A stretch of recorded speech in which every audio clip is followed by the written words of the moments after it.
অবস্থা সবাই? আশা করি সবাই ভালো আছেন। আমি ফারদিন ইসলাম চলে আসলাম আপনাদের মাঝে নতুন আরেকটা ভ্লগ ভিডিও নিয়ে। আজকে একটা ইন্টারেস্টিং বিষয় নিয়ে আমি আপনাদের সাথে উপস্থাপন করব। সেটা হচ্ছে আমাদের হোগলাপাশা ইউনিয়ন পরিষদ নিয়ে। আমাদের ইউনিয়নের যে পরিষদ সেটা নিয়ে আপনাদের সাথে কিছু কথা বলবো এবং কিছু জিনিস দেখাবো। আসুন আপনার সাথে থাকুন।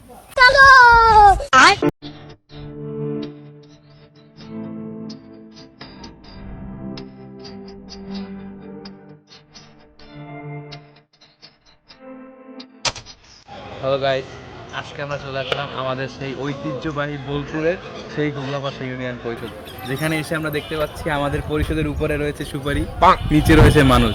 এখানের অবস্থা খুবই খারাপ। দেখুন, যদি দেয়ালগুলো দেখাই, আমরা একটু আপনাদের দেখাই দেয়ালগুলোর অবস্থা।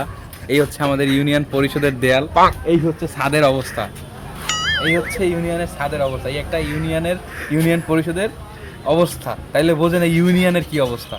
এমনকি আরেকটা জিনিস দেখাই আপনাদের, এই হচ্ছে ইউনিয়ন পরিষদের ছাদের দরজা। এর দরজাটা কথা আমি দেখতে পাচ্ছি না, কিন্তু এর সাইজটা দেখেন।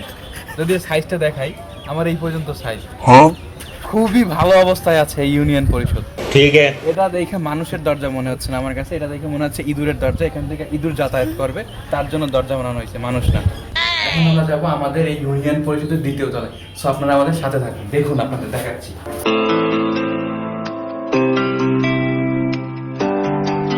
এটা হচ্ছে সেকেন্ড ফ্লোর।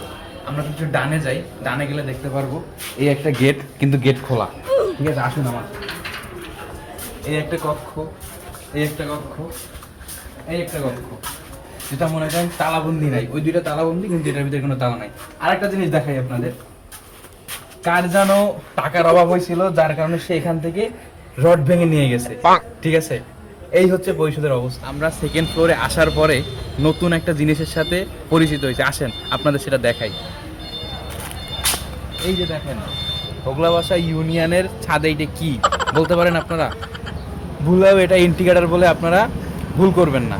এটা হচ্ছে 5,000 ওয়ার্ডের একটা লাইট, যেটার মাধ্যমে পুরা হোগলাপাশা ইউনিয়ন আলোকিত হবে, যার জন্য এখানে এটা রাখা হয়েছে। বুঝতে পারছেন আপনারা? দেখে নিন, ভালো করে দেখে নিন। আপনাদের আরেকটা জিনিস দেখাই, আমাদের হোগলাপাশা ইউনিয়নের মানুষের জন্য এখানকার যারা নেতাখাতা আছে তারা কতটা চিন্তা করে দেখেন। তারা এখানে একটা পলিথিনের ব্যবস্থা করা হয়েছে, কিন্তু কেন করা হয়েছে এটা কি আপনারা জানেন? এটার কারণ হচ্ছে যাতে হোগলাপাশা ইউনিয়ন পরিষদ ভিজে না যায়। কিন্তু ভিজলে কি হবে? ভিজলে ইউনিয়ন পরিষদটা ক্ষয়ে পড়ে যাবে। কারণ এর যে অবস্থা দেখেন, এর যে দেয়ালের অবস্থা, এটা খুবই খারাপ। এটা বৃষ্টি পড়লেই পড়ে যাবে। এই জন্য আর কি একটা পলিথিনের ব্যবস্থা করা হয়েছে, যেন ইউনিয়ন পরিষদটা টিকে থাকে। বুঝতে পারছেন? অন্য অন্য দেশে আমরা কি দেখতে পাই, রাস্তায় ল্যাম্পপোস্ট ব্যবহার করা হয় রাস্তায় আলোকিত করার জন্য, কিন্তু আমাদের এই বাংলাদেশে আলোকিত করার পাশাপাশি আরেকটা কাজ করা হয়। কি কাজ করা হয় জানেন? রাজনৈতিক কাজে ব্যবহার হয়। এই যে যেমন দেখুন আমাদের সামনে, দেখতে পাচ্ছেন রাজনৈতিক কাজে ল্যাম্পপোস্ট ব্যবহার হয়। বাংলাদেশ কতটা উন্নত, একটাবার চিন্তা করে দেখেন যে বাংলাদেশ কতটা উন্নত হয়ে গেছে। আমরা এখন আছি পরিষদের গ্রাউন্ড ফ্লোরে।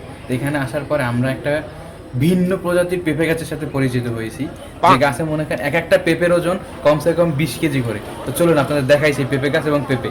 এই যে দেখুন আমাদের মাঝে সেই পেঁপে গাছ, সেই পেঁপে, যার ওজন এক একটা পেঁপের ওজন 20 কেজি, সর্বনিম্ন 20 কেজি, এর উপরেও যেতে পারে, এর আরো বেশি উপরে যেতে পারে। আচ্ছা গাইজ, এই ছিল আজকে সম্পূর্ণ ভিডিও। আশা করি আপনাদের সকলের ভালো লেগেছে। এরকম নতুন নতুন ভিডিও পেতে লাইক, কমেন্ট এবং শেয়ার করে আমাদের পাশে থাকবেন।